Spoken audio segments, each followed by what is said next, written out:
بسم الله الرحمن الرحيم. الحمد لله رب العالمين، وأفضل الصلاة وأتم التسليم على سيدنا محمد وعلى آله وصحبه أجمعين. اللهم علمنا ما ينفعنا وانفعنا بما علمتنا وزدنا علما وفقها في الدين. تكلمنا في الأسبوع الماضي عن سنن الله سبحانه وتعالى مع هلاك الأمم. تكلمنا عن السنة الأولى، وهي لا إهلاك قبل إقامة الحجة والتحذير والإنذار. وذكرنا قول الله سبحانه وتعالى: وما كنا معذبين حتى نبعث رسولا، والآيات كثيرة تدل على ذلك.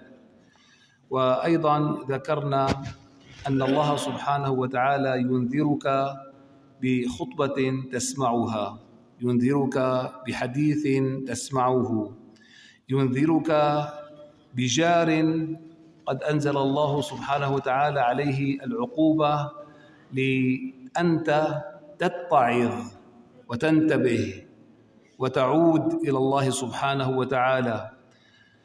ينذرك الله سبحانه وتعالى بصديق لك قد عاقبه الله سبحانه وتعالى أمامك، أيضا لتتعظ وليكون لك النذير كي تعود إذا كان الإنسان في معصية أو في بعد عن الله سبحانه وتعالى.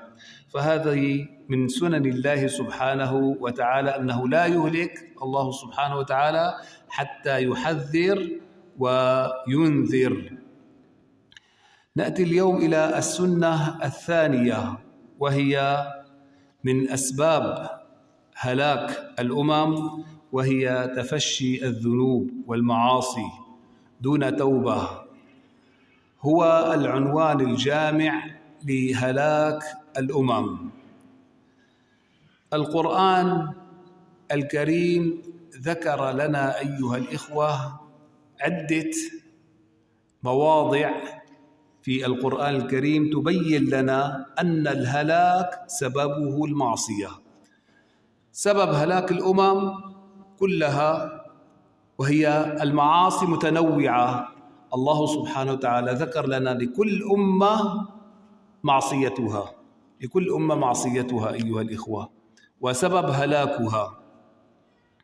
الله سبحانه وتعالى قال: فأهلكناهم بذنوبهم.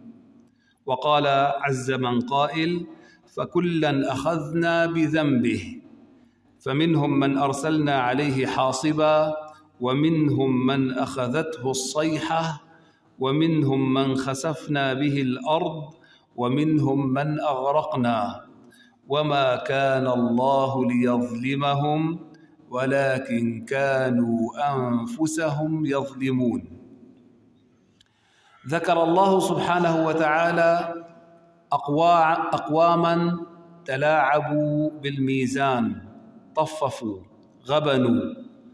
غبنوا الناس حقوقهم المالية، غدروا، غشوا في أسواقهم التجارية، داوموا على ذلك، واعتبروا كما نسمع اليوم اعتبروا أن التجارة شطارة، وأن المسألة مسألة قنص، فأهلكهم الله سبحانه وتعالى. من هم؟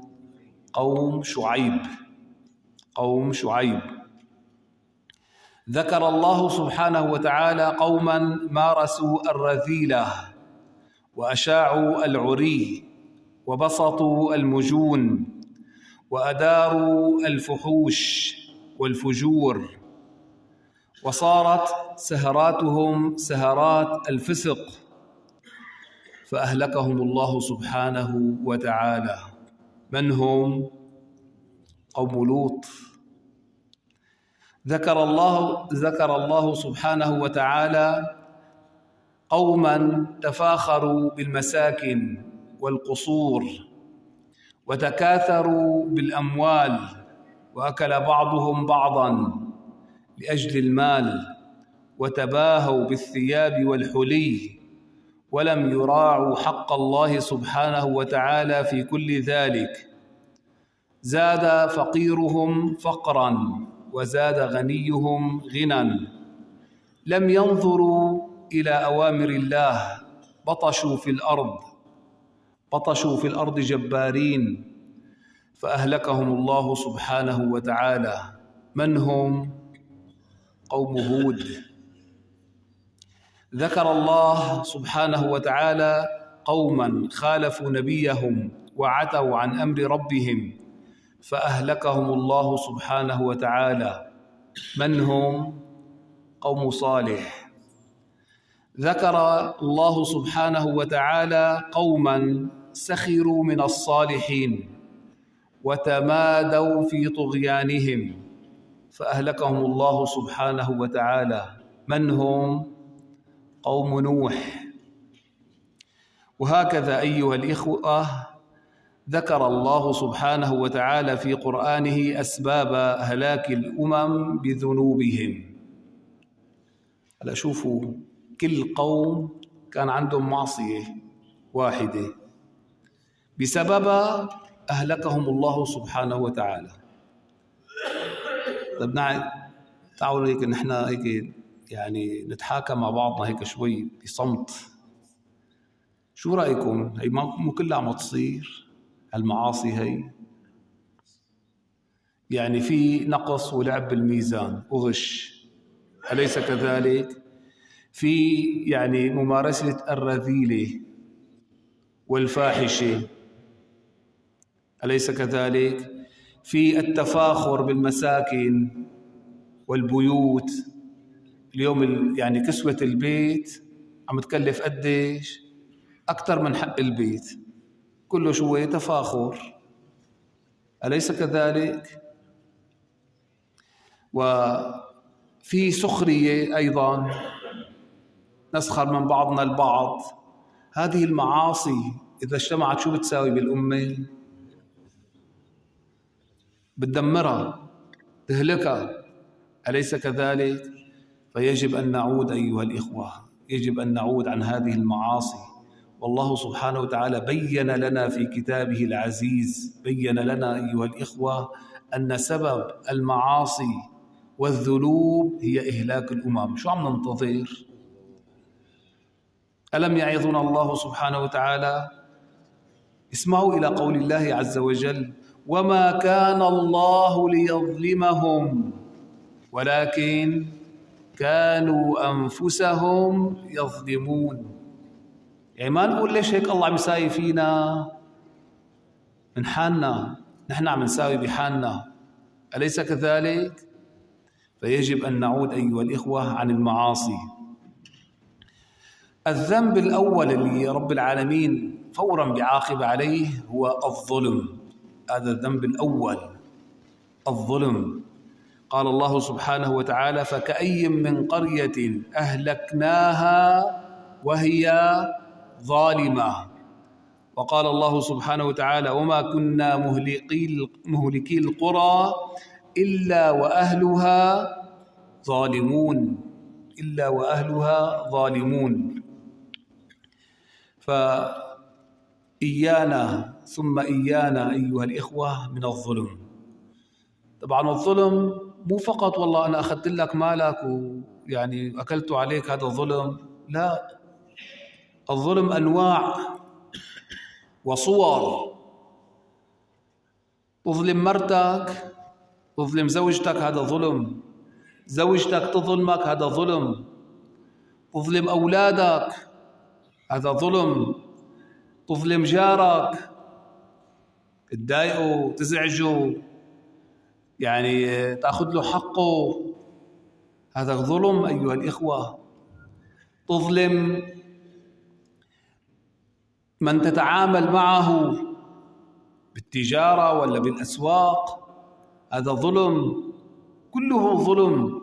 صور عديدة للظلم، وكل واحد يعني يعلم هذا الظلم، ويجب أن ينتبه، وأن الله سبحانه وتعالى يعاقب الظالمين. هذا الذنب الأول فورا يعاقب عليه الله سبحانه وتعالى، الظلم. فإيانا أيها الإخوة والظلم. بتروح على المحكمة والعياذ بالله ما بتقدر تمشي بالمحكمة من كتر العالم هيك. شو سببه؟ كله ظلم، كله ظلم، أليس كذلك؟ وللأسف يعني بتلاقي الأب وابنه، الأم وبنتها، الأخ وأخوه، الجار وجاره، الشريك وشريكه، والعياذ بالله. أمر خطير أيها الإخوة، أيها الأخوة، والله الأمر خطير، فيجب أن ننتبه ويجب أن ننبه لهذا الأمر.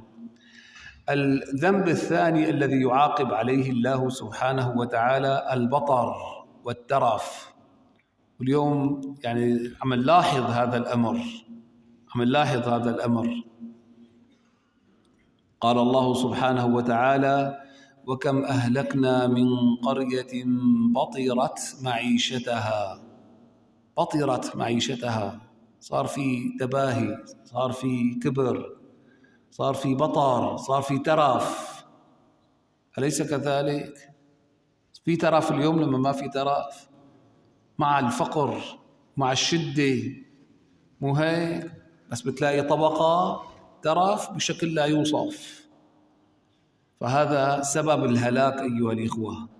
قال الله سبحانه وتعالى: وكم أهلكنا من قرية بطرت معيشتها فتلك مساكنهم لم تسكن من بعدهم إلا قليلا وكنا نحن الوارثين.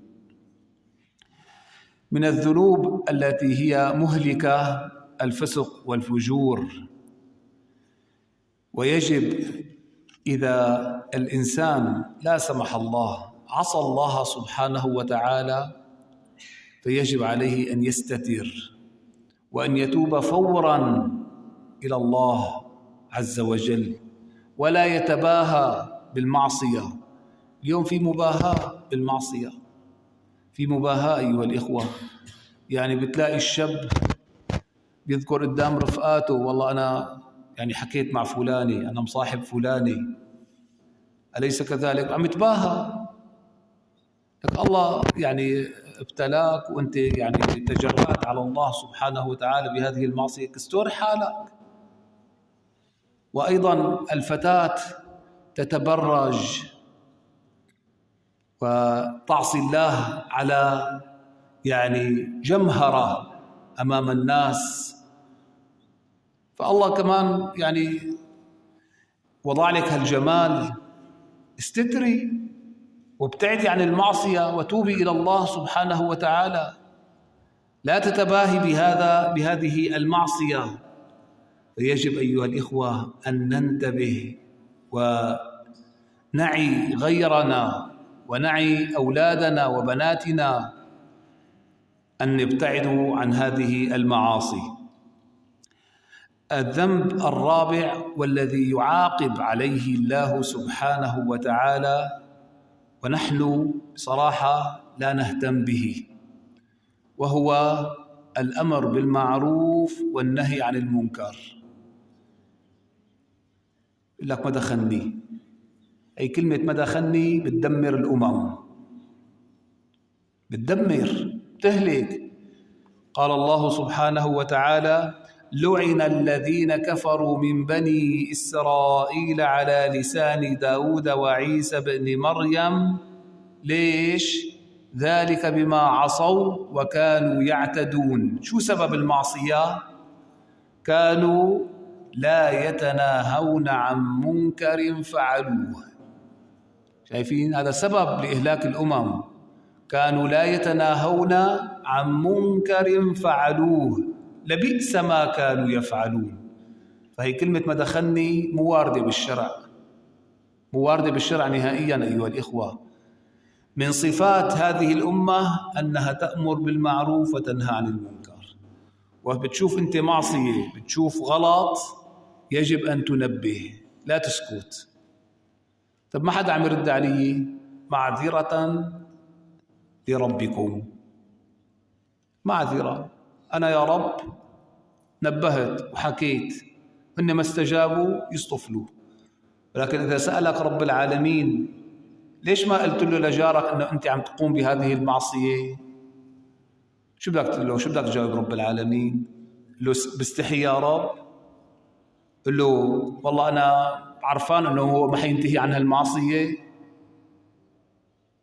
بيقول لك أشققت عن قلبه، أليس كذلك؟ شو بعرفك؟ وفي ناس كتير إخواني من المسلمين عندهم جهل بالمعصية، ما بيعرف لك معقولة حرام. كثير أنا حاكي مع ناس إنه هذا حرام ما بيجوز. معقولة حرام؟ إيه معقولة حرام. شوف واحد عم يدخن قل له حرام التدخين، ما بيجوز تدخن، بس ما تكون أنت عم تدخن كمان. قل له حرام التدخين بيقول لك أنت عم تدخن. فيجب أن ننتبه أيها الإخوة، ويجب أن ننبه. هي من صفات هذه الأمة: ولتكن منكم أمة يدعون إلى الخير ويأمرون بالمعروف وينهون عن المنكر كنتم خير أمة أخرجت للناس. ليش نحن أفضل الأمم؟ لأننا نأمر بالمعروف وننهى عن المنكر. هذا دأب هذه الأمة. إذن الذنب الرابع وهو من سبب إهلاك الأمم هو ترك النهي عن المنكر وترك الأمر بالمعروف. السنة الثالثة من سنن إهلاك الأمم أن الإهلاك يأتي فجأة دون توقع. يعني بعد ما يحذر رب العالمين وينذر ما بتلاقي إلا يعني ما في ممهدات للإهلاك، فوراً يهلك الله سبحانه وتعالى. قال الله سبحانه وتعالى: وكم من قرية أهلكناها فجاءها بأسنا بياتا أو هم قائلون. شو معنى قائلون؟ هن نايمين نومة الظهيرة، القيلولة، يعني مو متوقعين إنه الله يهلكون. طبعا بعد ما حذرون ونبهون، تمام؟ فالهلاك يأتي فجأة، مو متوقع تقول الله معي لسه، يعني ما في شيء ليكنا عم نشتغل وعم ناكل وعم نشرب وما أحلانا، ما في شيء. بلحظة بثانية رب العالمين قادر أن يهلك الأمم. تمام إخواني؟ قال الله سبحانه وتعالى: فلما نسوا ما ذكروا به فتحنا عليهم أبواب كل شيء، تجارات وروحات وجيات وسهرات وبسط ورواء. مو معقولة يعني رب العالمين يعاقبنا هيك فورا، احنا في رخاء. تمام إخواني؟ الله سبحانه وتعالى قادر مع هذا الرخاء يقلب فورا إلى شدة وإلى ابتلاء.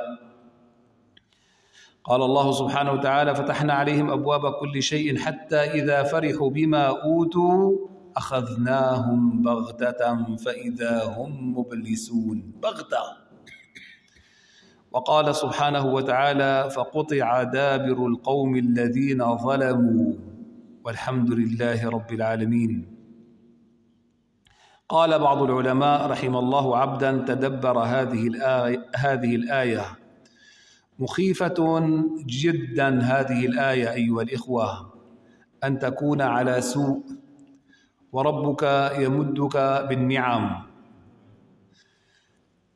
إن خاف طبعا أنه يكون هذا استدراج أيها الإخوة، فلا يعتبر حاله الإنسان أنه والله إذا رب العالمين باسط له الرزق والأولاد ويعني العيش الذي فيه الرخاء، يعني والله رب العالمين رضيان عليه. قد يكون استدراج هذا أيها الإخوة، ونسأل الله العافية. قال محمد بن النضر الحارثي: أمهل هؤلاء القوم 20 سنة ثم أخذهم بغتة.